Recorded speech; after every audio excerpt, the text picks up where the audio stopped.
이 또한 잘 알고 있는 구절이죠. 예, 예수님께서 세례 요한에게 세례를 받고 물 위로 올라오실 때에 하늘에서 하나님의 성령이 임하는데 무엇처럼 임한다고 표현을 하고 있습니까? 예, 비둘기가 내려왔다는 말이 아니죠. 무엇이 비둘기처럼? 예, 하나님의 성령이 예수님에게로 내려오는 그 모습을 비둘기가 하늘에서 내려오는 것처럼 예, 그렇게 표현을 하고 있습니다. 예, 비둘기와 까마귀의 공통점이 뭘까요? 예, 새. 그러니까 날짐승이라는 거예요. 그러니까 지난 시간에는 땅에 있는 짐승을 공부를 했고 오늘은 예, 날짐승에 대해서 공부를 해보고자 합니다. 자, 이 비둘기 혹시 성경에 비둘기나 까마귀에 대한 내용들을 보신 기억들이 있습니까? 비둘기는 조금 익숙한 느낌도 있는데 이제 까마귀는 조금 생소하게 느껴지실 수도 있지만은 또 제가 이제 이 성경 역사를 이야기하면 이러면서 아마 그렇게 하실 거예요. 자, 오늘 이제 짐승인 소와 그러니까 말 그대로 짐승, 이 짐승에는 좀 사나운 짐승이었잖아요. 사자, 표범, 곰, 이리, 용 이런 짐승들을 짐승에 분류를 했고 소는 소로 짐승이라 안 하고 소는 소로 이렇게 이제 표현이 되어져 있는데 오늘은 이제 그 속에서도 하나님이 의미하는 바가 있었잖아요. 그런 것처럼 또 이 비둘기와 까마귀는 사실 이제 날짐승 중에서 이제 성경에 좀 대표적으로 나오는 새다라고 생각을 하시면 됩니다. 그래서 이 비둘기와 까마귀도 그냥 비둘기와 까마귀로만 볼 것인지 아니면 소와 짐승처럼 또 하나님의 어떤 의미와 또 의도가 담겨져 있는지 오늘 이 또한 구속사적인 흐름 속에서 한번 살펴보도록 하겠습니다. 자, 비둘기는 우리가 이제 평상시에도 생각을 하면은 비둘기 하면은 우리가 평화의 상징, 예, 좀 좋은 의미로 사용을 하고 있죠. 예, 지금은 비둘기가 애물단지가 되어져 있잖아요. 그래서 별로 안 좋아라 하는데 그래도 우리 머릿속에는 아직도 예전에 사용되었던 그런 평화의 상징으로는 항상 비둘기가 우리 머릿속에 각인이 되어져 있습니다. 근데 성경에서도 보면은 비둘기는 대체적으로 좋은 뜻에 이렇게 사용이 되어졌어요. 지금 같은 경우에도 예수님이 세례를 받고 물 위로 올라올 때 성령이 임하는 것을 비둘기라는 새에다가 지금 빗대어서 표현을 했잖아요. 그러니까 이것도 좋은 내용이죠. 그 다음에 우리가 잘 알고 있는 마태복음에 보시면은 뱀처럼 지혜롭고 비둘기처럼 순결해라 이러잖아요. 그러니까 비둘기처럼 순결해라 하면서 좋은 의미로 비둘기를 사용하고 있죠. 예, 또 다른 데도 한번 보면은 이사야 60장 한번 보세요. 빛을 발할 때에 열왕들과 또 열국의 열국들이 이 빛 앞으로 모인다라고 하면서 5절부터 보시면 축복의 말씀이잖아요. 그러니까 이 축복의 말씀에 지금 이어서 8절로 지금 가는 거예요. 저 구름같이 비둘기가 날아오는 것 같이 날아오는 자가 누구뇨 이랬죠. 사람이죠, 사람. 날아오는 자가 누구뇨 이랬잖아요. 그러니까 수많은 사람들이 지금 몰려온다는 뜻이잖아요.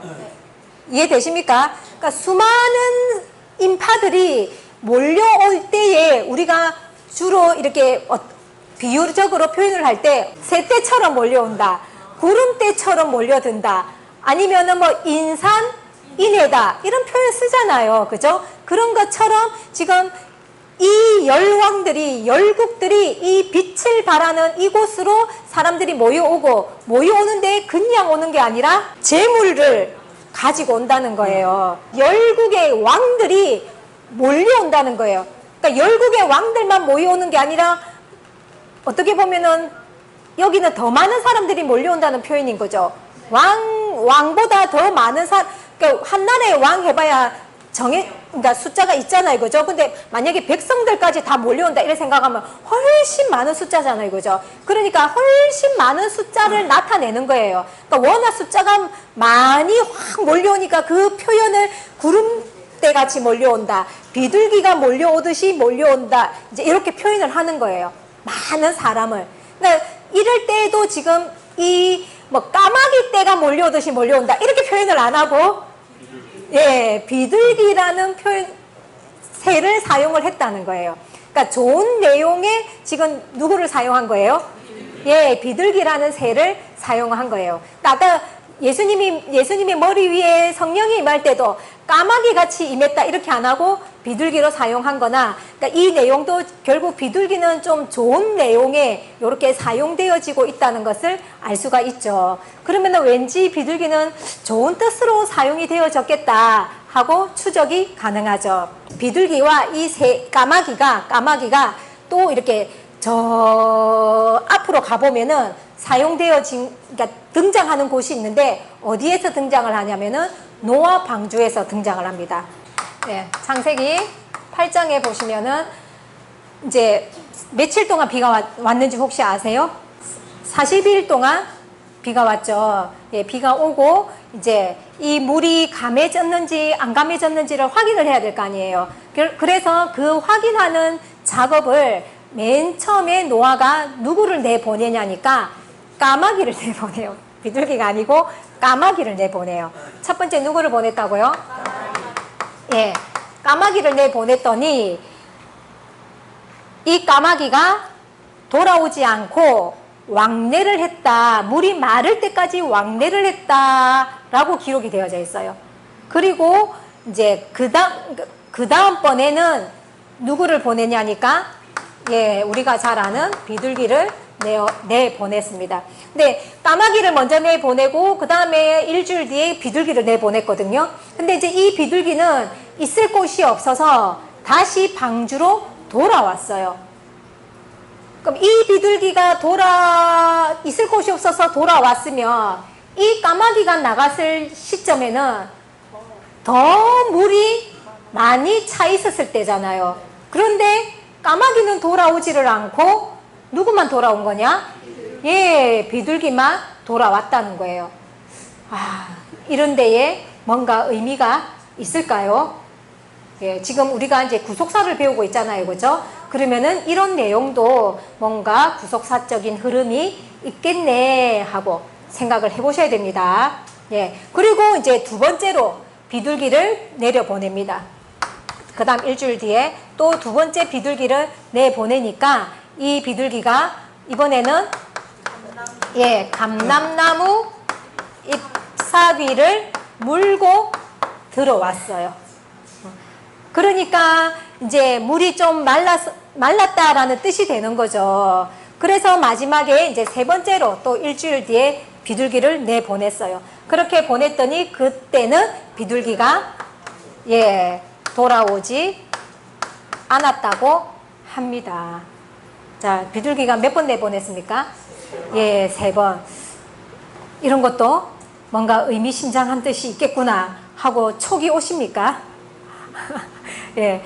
자, 이런 내용들을 우리는 그냥 진짜 역사로만 알고 있었잖아요. 이런 일이 있었구나 라고만 생각을 했는데, 이제는 우리가 구속사적인 관점에서 성경을 봐야 된다는 것을 배웠으니까 이제는 이러한 내용도 역사적인 사건으로만 보는 것으로 그칠 것이 아니라 이 속에 뭔가 구속사적인 어떤 흐름이 있겠구나 하고 이제는 생각을 해줘야지만이 지금까지 보던 그 성경을 보는 방식에서 한 차원 깊게 성경을 볼 수 있게 되어지는 거예요.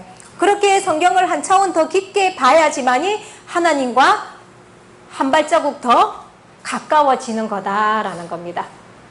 자, 가볍게 이제는 안 보이시죠? 예, 궁금하십니까? 예, 자, 여기서 이제 비둘기와 까마귀가 동시에 등장을 하잖아요. 그런데 이제 비둘기와 까마귀라는 것에 이제 국한 두지 말고 새라는 것에 국한을 두면은 이 노아 때보다 더 앞에 앞에 또 이 새가 등장을 합니다. 어디서 등장을 하냐니까 창세기 1장에서 나와요. 창세기 1장이면은 그렇죠. 천지 창조하는 내용이잖아요. 다섯째 날에 하늘을 나는 새를 만드셨어요.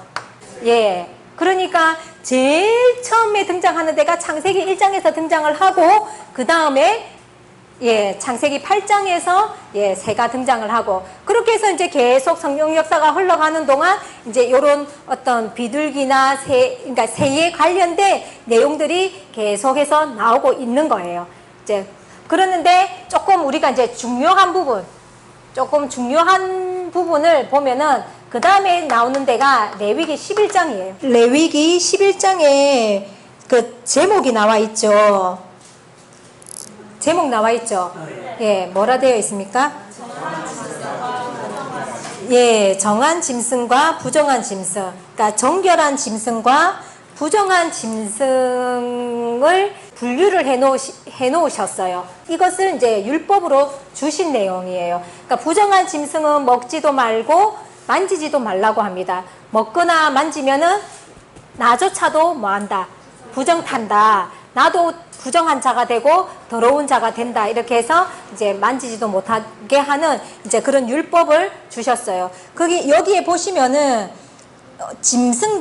짐승들도 두 종류로, 그러니까 종자로 친다면 종류가 무수히 많잖아요. 그렇죠? 무수히 많은데 그 무수히 많은 종류의 짐승들을 딱 두 부류로 나눠 놓은 거예요. 정결한 짐승과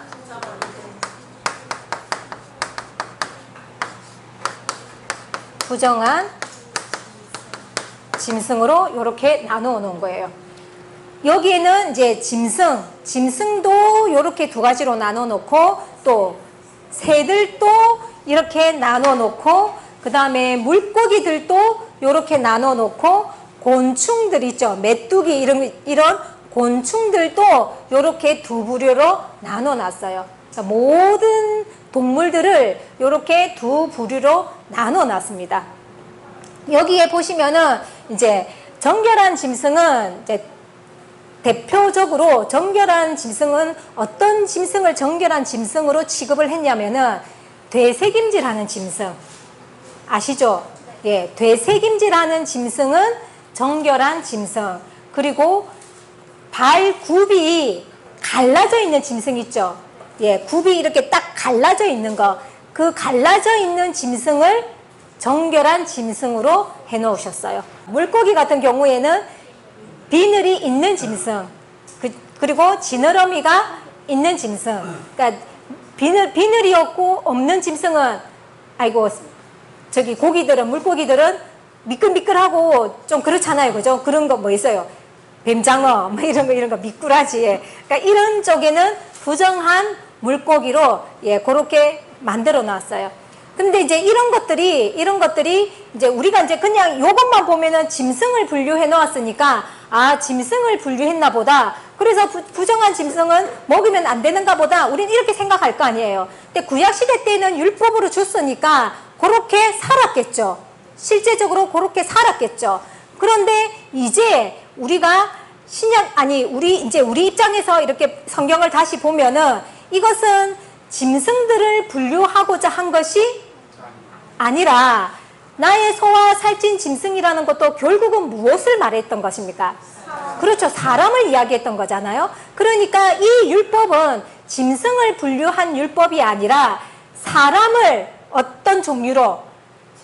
예, 두 종류로 분류한 것을 무엇으로 표현한 것뿐인 거야? 예, 짐승으로. 그러니까 우리 신앙인들이 정결한 짐승처럼 그런 정결한 신앙인이 되어라, 부정한 신앙인이 되지 마라 하는 차원으로 주신 율법이다라는 거예요.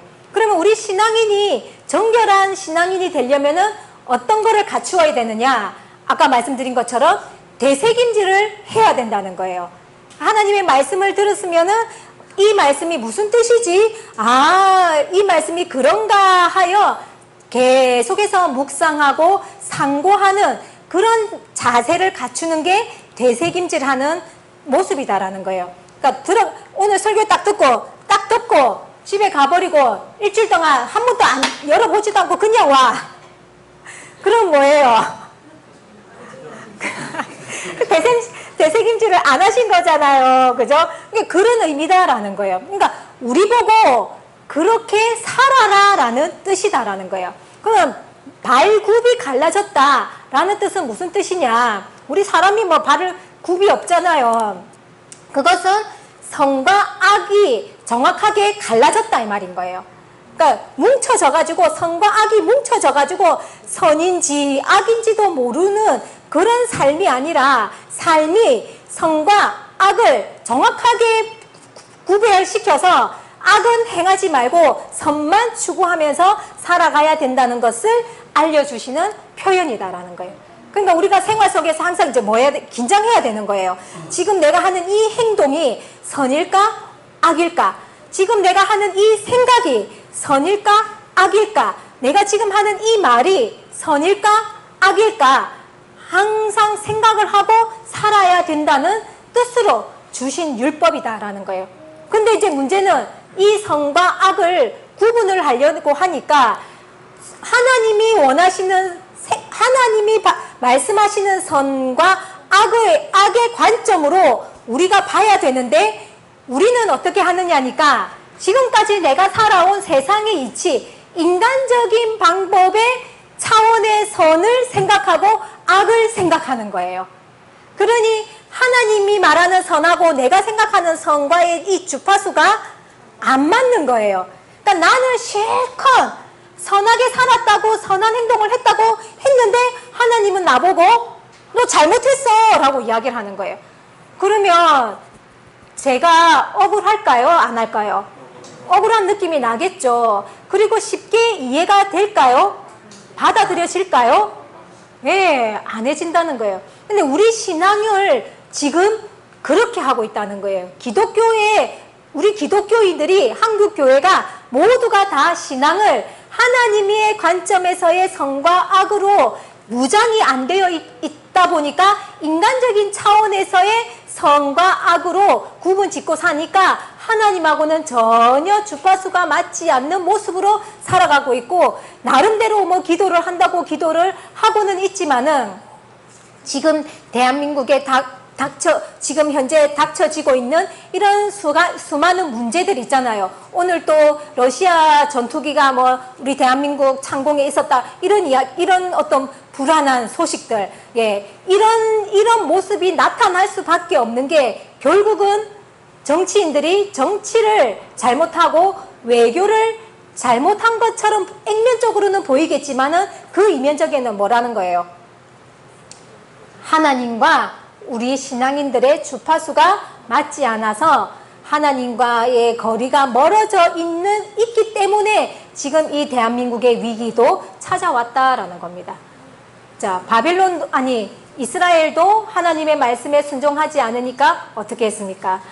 바벨론을 통해서 멸망을 시켜버렸죠. 그런 것처럼 오늘의 대한민국도 지금 딱 멸망당하기 일보 직전에 와 있다라고 봐도 과언이 아닐 정도인데 이런 해답은 정치인들은 정치하는 차원에서 해답을 찾으라 하고 냅두고 우리 신앙인들은 하나님의 관점으로 성경의 역사를 보면서 하나님의 관점으로 생각을 하고 여기에서 우리가 하나님과 나와의 관계를 우리 기독교인들과의 이 하나님과의 관계를 주파수를 맞추는 것으로 이 대한민국의 위기를 벗어나는 방법으로 우리는 가야 된다는 거예요.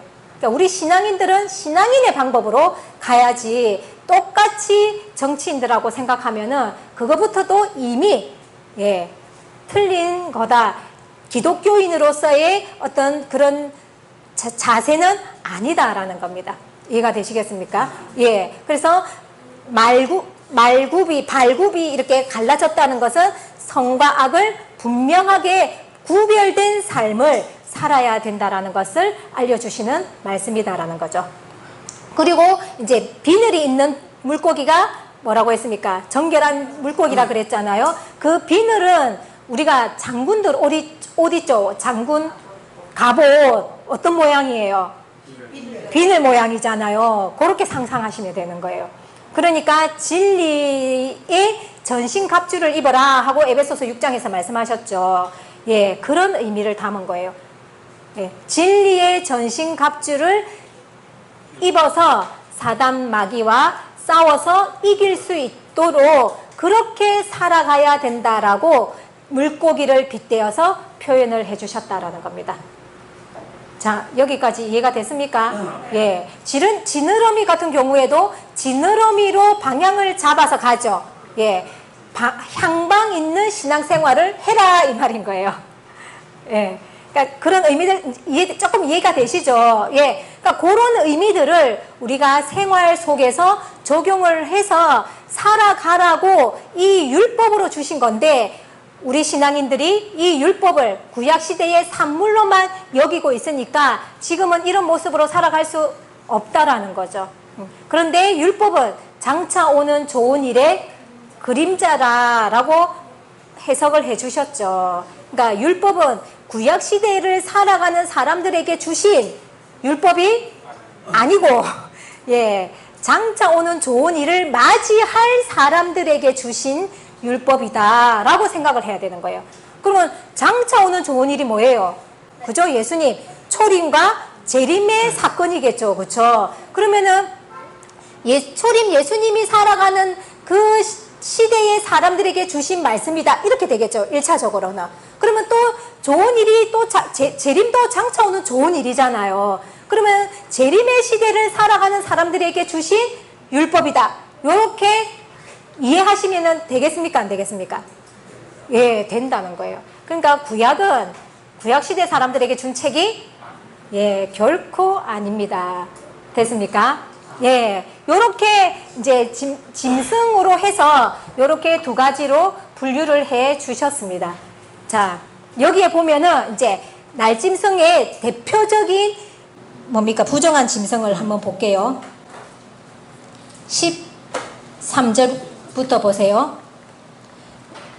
새 중에 너희가 가증히 여길 것은 이것이라. 이것들이 가증한즉 먹지 말지니 곧 독수리와 솔개와 어흥과 매와 매 종류와 까마귀 종류와 타조와 다오마스와 갈매기와 뭐 많죠.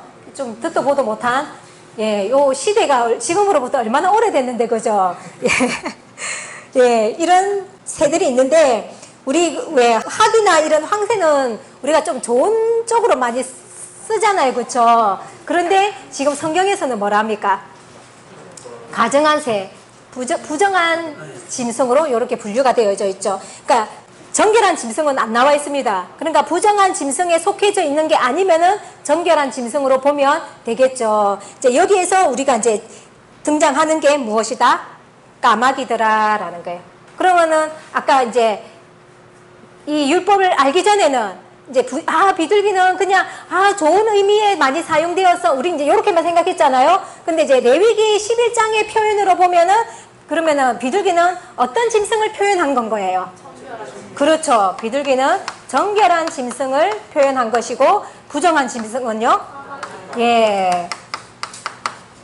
예. 그러니까 우리가 제목을 비둘기가 까마귀로 했는데 결국 말하고 싶은 거는 정결한 짐승과 예, 부정한 짐승을 이렇게 대표적인 새로 말하고 있구나. 이제 이렇게 보시면 되는 거죠. 자, 그리고 나서 이제 한 가지 이제 요렇게 이제 법으로 이제 정해졌습니다. 그리고 이제 우리가 이제 제사 드릴 때 제물로 제일 많이 대표적으로 쓰이는 짐승이 뭐였다 그랬습니까? 소하고 양이다 그랬잖아요. 거기에 비둘기도 들어갑니다. 예, 그러니까 산비둘기, 집비둘기 이렇게 구분이 되어져 있는 것도 있죠. 예, 그러니까 하나님께 드리는 제물에 까마귀는 안 드려지고 예, 비둘기를 드려라 하는 것은 비둘기가 정결한 짐승에 속한다라는 것을 나타내는 표현이다라는 거예요. 됐죠? 예, 이제 여기서 한 가지 재밌는 예, 또 여러분들이 익히 알고 있는 내용인데 잘못 알고 있는 재밌는 내용을 하나 소개를 해드리겠습니다. 엘리야가 아합왕에게 이제 가뭄이 있을 거다 하고 이야기를 하죠. 그리고 엘리야는 하나님이 말씀하시는 곳으로 그릿 강가라는 곳으로 가서 이제 피신을 하고 있습니다. 그때 이제 엘리야에게 누가 까마귀가 무엇을 물어다 준답니까? 예, 떡과 고기. 즉 양식이죠. 누구에게요? 예. 자, 엘리야는 하나님의 선지자잖아요. 선지자인데 이 선지자에게 까마귀가 엘리야가 굶지 않도록 하나님께서 명하신 거죠. 하나님께서 그렇게 명하셨는데 떡과 고기를 주게끔 해서 이 까마귀가 날라다 주는 양식을 먹고 엘리야가 버텼습니다.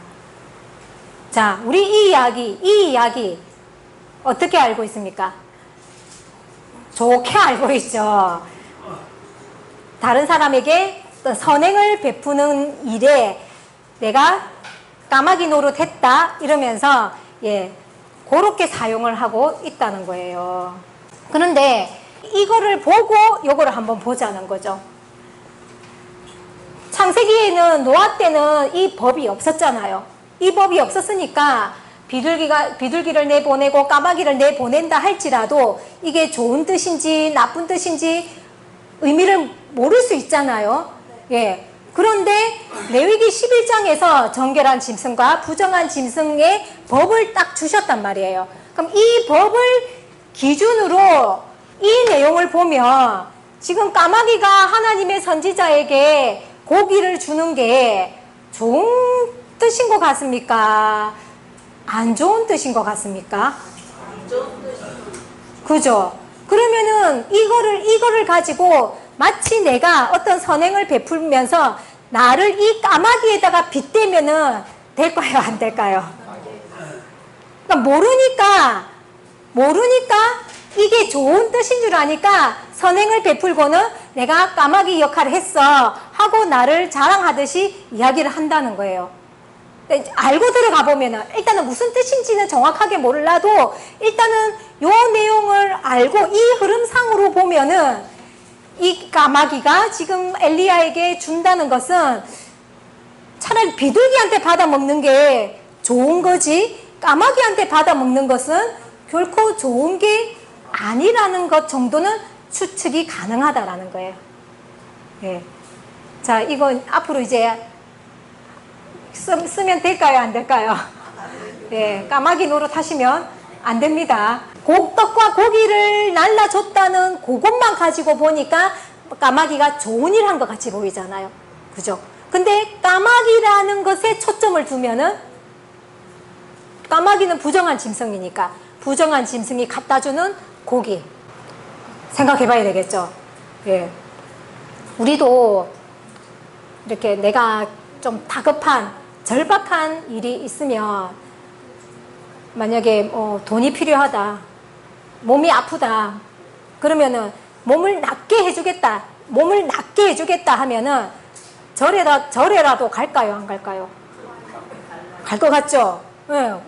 우리 사람은 그렇다라는 거예요. 돈 준다 이러면은 절이든 어디든 준다 하는 곳으로 갈 거다는 거예요. 즉, 그 신을 섬기러 갈 거다 이 말인 거예요. 그러니까 이게 지금 이것만 보면은 좋은 것 같지만은 까마귀의 기준으로 보면은 이게 지금 좋은 게 아니잖아요. 그러니까 아무거나 준다고 덥석덥석 지금 받아서는 될 일이 아닌 거예요. 그러니까 까마귀가 주는 것은 절대로 받아야 되는 거다, 받지 말아야 되는 거다. 받지 말아야 되는데 우리 인간이 나약하고 그렇다 보니까 나의 당장 필요한 것을 얻기 위해서는 우리 마음의 정절은커녕 누구든지 뭐든지 줬사오니 주시기만 하면은 그 신을 쉽게 믿어버리는 그런 어떤 심성이 우리 사람 속에 들어있는 거예요. 하나님이 우리 신앙인들에게 요구하는 게 뭘까요? 아까 이런 것도 주셨잖아요. 그렇죠? 예. 정결한 짐승. 아까 선과 악을 분별하고 살아라는 것은 타협을 보라는 거예요. 보지 말라는 거예요. 보지 말라는 거잖아요. 아무리 좋은 것을 준다 하더라도 그게 까마귀가 주는 거라고 한다면은 어떻게 할 줄도 알아야 되느냐? 거절할 줄도 알아야 되는데 우리 신앙인들이 그런 것을 분별할 수 있는 능력도 없고 거절할 수 있는 어떤 확고한 어떤 믿음도 없고 예, 그렇다는 거예요. 그러니까 신앙생활을 하기는 했지만은 정말 하나님이 원하는 관점에서의 그런 신앙생활을 우리는 지금 하고 있지 않음을 이런 걸 보면서 알 수가 있죠. 예. 하나님은 복을 주려고 하시는 분이에요. 우리 이제 다 알잖아요. 하나님은 복을 주고 싶어서 안달나신 분이라서 오죽하면은 네가 내 말을 잘 들면 네부터 네 자손 1000대까지 1000대면은 3만년이라 했습니다. 나로부터 3만년 동안에 내 후손들에게 복을 줄 것이다 라고 말할 정도로 하나님은 복을 주시고 싶어 하는 분이기는 한데 뭐는 지켜야 된다. 하나님에 대한 정절은 지켜야지만이 그 복이 주어질 수 있다는 거예요. 그러니까 당장 내한테 어려움이 지금 여러분들한테 어려움이 처해진 부분 있을 수 있잖아요. 그죠? 그런데 뭐 교회를 와도 늘 풀 수가 없는 것 같아. 예를 들어서. 그러면은 여러분들이 다른 데를 솔직히 기웃거리고 싶은 마음이 생기겠죠. 내가 조금 믿음이 있으면 내가 뭘 잘못했지? 뭘 나를 돌아보라고 주시는 연단인가? 이렇게 생각할 거 아니에요. 그런데 자기의 어떤 잘못된 거는 생각하지 못하고 반성의 도구로 쓰지 않고 원망의 도구로 써버리는 거예요. 만약에 생각이 그렇게 가면은 그게 한 번 쌓이고 두 번 쌓이다 보면 어떻게 될까요? 하나님과 완전히 멀어지겠죠. 네. 그러니까 생각의 길이 어떻게 가느냐에 따라서 내 인생도 좌우가 되는 건데 이런 입장에서 생각을 해보면은 또 답을 찾을 수가 있을 겁니다. 예, 그래서 말씀을 알아야지만이 우리 생활 속에서도 정확하게 내가 해야 할 생각으로 이렇게 생각을 갖고 나아갈 수가 있으니까 이런 하나하나가 별거 아닌 것처럼 여기는 이제 그 마음들을 우리 속에서 제거하시고 한 말씀 한마디가 가벼운 내용이 하나도 없다라는 그런 심정으로 이제는 하나님의 말씀을 대하셔야 된다라는 겁니다. 되시겠죠? 예. 이렇게 이제 까마귀와 비둘기에 대한 이야기들이 이제 구약에서는 이렇게 흘러가고 아까 이사야 60장이라든지 또 마태복음이라든지 이제 그런 데에서도 비둘기가 좋게 사용되어지고 이제 이런 것들을 이제 봤습니다. 자, 그러면은 이제 이 새를 이제 우리가 이제 정확하게 어떤 포인트로 봐야 될 거냐가 이제 핵심이겠죠. 자, 그거를 볼 수 있는 거를 한번 보겠습니다.